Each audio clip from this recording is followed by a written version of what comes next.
हमारे वीडियोस को सब्सक्राइब करने के लिए सब्सक्राइब का बटन दबाएं तथा निरंतर वीडियो अपडेट पाने के लिए बेल आइकॉन दबाकर नोटिफिकेशन प्राप्त करें। द एडमिनिस्ट्रेटर एकेडमी द्वारा भोपाल मध्य प्रदेश में क्लासरूम प्रोग्राम संचालित है।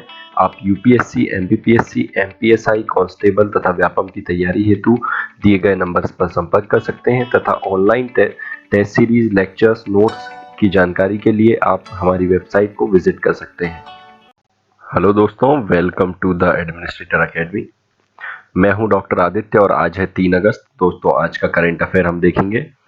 जैसा कि आपको पता है, सभी महत्वपूर्ण paper the Hindu, Indian express, Jansatta एवं दैनिक भास्कर सभी की खबरों का सार मैं आपके सामने लेकर यहाँ पर आता हूँ और हम देखते हैं कि क्या महत्वपूर्ण खबरें हमारे लिए हैं।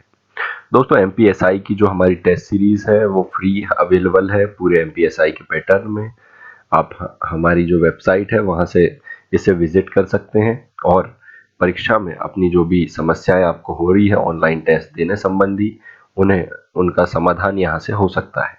तो दोस्तों, ज्वाइन करें हमारी फ्री टेस्ट सीरीज हमारी वेबसाइट theadministratoracademy.com पर। दोस्तों, आज की पहली खबर या पहला करंट अफेयर देखते हैं। वह देश जहां विश्व के सबसे लंबे पैदल यात्री सस्पेंशन पुल का उद्घाटन हुआ है। दोस्तों, पैदल यात्री सस्पेंशन पुल, इसका उद्घाटन हुआ है स्विट्जरलैंड में। 29 जुलाई 2017 को विश्व के सबसे लंबे पैदल यात्री सस्पेंशन पुल का उद्घाटन स्विट्जरलैंड में किया गया है। दोस्तों, यह जो पुल है, इस पुल की जो लंबाई है वह 1620 फीट है। साथ ही यह ग्रेबन गफर घाटी से 278 फीट की ऊंचाई पर स्थित है। दोस्तों, 278 फीट की ऊंचाई पर। अगला क्वेश्चन देखते हैं। अगला जो क्वेश्चन है हमारा, वह हेतेंग टाइफून का संबंध किस देश से है। दोस्तों, हेतेंग टाइफून का संबंध है चीन से। टाइफून जनरली दोस्तों पैसिफिक ओशन में आते हैं। आप हमेशा ध्यान रखें कि टाइफून का संबंध किसी न किसी पैसिफिक ओशन के देश से ही होगा। यहाँ पर जो पैसिफिक ओशन है, आप ऐसे देखेंगे, ये पैसिफिक ओशन आपको ऐसे दिखाई देगा। इस क्षेत्र में जो समुद्र के मध्य में, हवाओं के मध्य में कम दाब का क्षेत्र बनने के कारण यहाँ पर टाइफून या चक्रवात की उत्पत्ति होती है। हमारे देश में इसे चक्रवात कहा जाता है, इन क्षेत्रों में से टाइफून के नाम से जाना जाता है। टाइफून जब इन क्षेत्रों से टकराते हैं तो बड़े ही भयानक विध्वंस का कारण बनते हैं अपने तटीय क्षेत्रों में। ऐसा ही टाइफून हेतेंग उत्तर पश्चिमी प्रशांत क्षेत्र में मौसम का पहला सुपर टाइफून दोस्तों था। इसकी तीव्रता 255 किलोमीटर थी। काफी विध्वंसात्मक हो सकता है ये। 160 मील प्रति घंटे की रफ्तार से यह चला और यह टाइफून सर्वप्रथम दोस्तों 2005 में जुलाई माह में देखा गया था उत्तर पश्चिमी सीमा प्रांत में। उसके बाद 31 जुलाई 2017 को हेतेंग, चीन के हेतेंग प्रांत में, फुजियान प्रांत में यह देखा गया और यहाँ अतिवृष्टि या बहुत अधिक वर्षा इसके कारण हुई और अपार जनहानि इसके कारण देखी गई। दोस्तों, इस प्रकार के जो क्वेश्चन है, जब आप एमपीपीएससी मेंस को लिख रहे होते हैं, एमपीपीएससी मेंस को लिखते टाइम इसे आप आज से ही आपदा प्रबंधन के एक उदाहरण के रूप में अपने जो नोट्स हैं उसके एक अलग पार्ट में आपदा प्रबंधन का नोट्स बनाएं और वहां पर इसे नोट कर लें, ताकि अगर आपको मेंस में यह पूछा जाए तो आप इसका उचित उदाहरण पेश कर सकें और उचित उदाहरण के साथ ही आपके जो नंबर बढ़ने की संभावना है, मिलने की संभावना है, वह भी बढ़ जाएगी। तो दोस्तों, अगर आप अपने बेसिक सिलेबस को करंट से जोड़ेंगे तो आपके नंबर बढ़ेंगे। अगला क्वेश्चन है दोस्तों, वह धात्विक पदार्थ जिसे आतिशबाजी से वायु प्रदूषण के मुख्य कारक के कारण भारतीय सर्वोच्च न्यायालय ने प्रतिबंधित कर दिया है। ऐसे कौन से धात्विक पदार्थ हैं जिन्हें आतिशबाजी में प्रयुक्त किया जाता है लेकिन अब भारतीय सर्वोच्च न्यायालय ने इसे प्रतिबंधित कर दिया गया है। दोस्तों, ऐसे 5 पदार्थों को प्रतिबंधित किया गया है जिसमें है लिथियम, सुरमा, पारा, आर्सेनिक और सीसा। वर्तमान में पर्यावरण प्रदूषण की एक गहन समस्या है।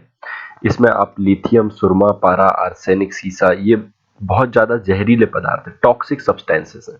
अगर ये टॉक्सिक सब्सटेंसेस जो है हमारी फूड चेन में आ जाए या हमारे पर्यावरण में चले जाए तो ये हमें गहरी क्षति पहुंचा सकते हैं। सर्वोच्च न्यायालय के यह दिशा निर्देश संबंधित धातुओं के वायु प्रदूषण में योगदान के कारण दोस्तों किया गया है और सर्वोच्च न्यायालय ने अपने दिशा निर्देश में पेट्रोलियम और विस्फोट सुरक्षा संगठन को तमिलनाडु के शिवकाशी में, जहां बड़ी संख्या में पटाखे निर्माता हैं, इस आदेश की पालना सुनिश्चित करने का आदेश दिया है। यह सुप्रीम कोर्ट का आदेश है और यह मानना आवश्यक है, नहीं तो यह कानून का उल्लंघन माना जाएगा, क्योंकि सर्वोच्च न्यायालय के सभी आदेश कानून के समान होते हैं। तो दोस्तों, पर्यावरण की सुरक्षा के लिए लिथियम, सुरमा, पारा जैसे आर्सेनिक और सीसा जैसे तत्वों को रोकना आवश्यक है और पटाखों में यह पाए जाते हैं। आपसे इसके संबंध में भी क्वेश्चन पूछा जा सकता है। अगले क्वेश्चन की तरफ बढ़ते हैं दोस्तों।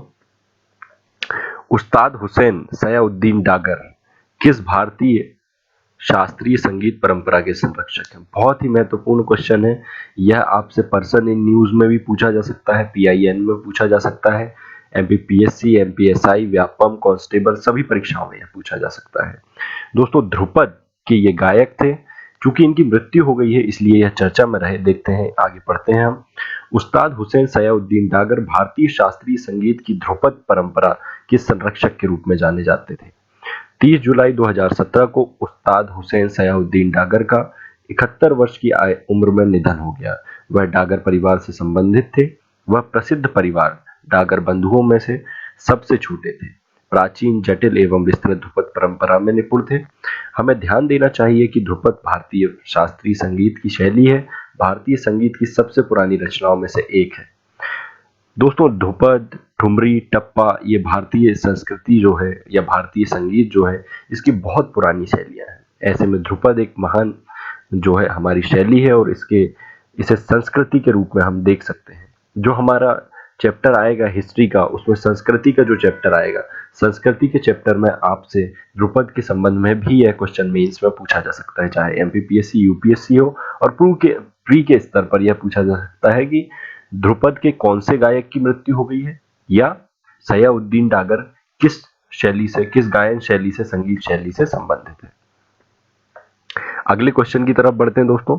आयकर अधिनियम द्वारा अनुमोदित अग्रिम मूल्य निर्धारण समझौते का मुख्य उद्देश्य क्या है? दोस्तों, यह एक अंतरराष्ट्रीय समझौता है और यह सभी समझौते किए जाते हैं CBDT द्वारा।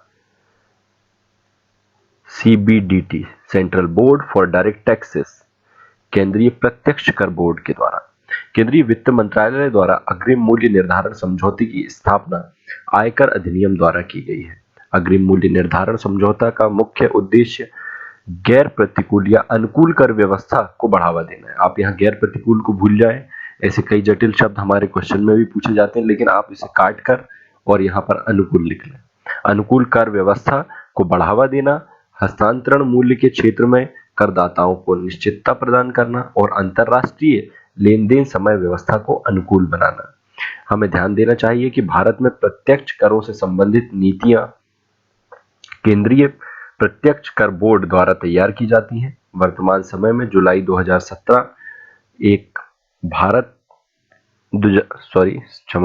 वर्तमान समय में जुलाई 2017 तक भारत में कुल 171 द्विपक्षीय एवं एक पक्षीय अग्रिम मूल्य निर्धारण समझौते जो हैं वो हो चुके हैं। तो दोस्तों, ये जो समझौते हैं ये मुख्य रूप से अंतरराष्ट्रीय व्यापार को बढ़ावा देने के लिए ये समझौतों को अपनाया जाता है। तो दोस्तों, आज के लिए इतना ही। कल हम 4 अगस्त की फिर से जो है न्यूज़ देखेंगे। इन न्यूज़ को आप लिखते रहें अपने पास। ये मैंने आपको पूरा नोट्स भी यहीं पर दे दिया है, इसे आप नोट कर लें ताकि आगे आने वाली परीक्षाओं में यह आपके लिए अत्यधिक सहायक हो। ये बहुत ही मूल्यवान करंट अफेयर है। हमसे सदा ही जुड़े रहें इसे प्राप्त करने के लिए। धन्यवाद दोस्तों।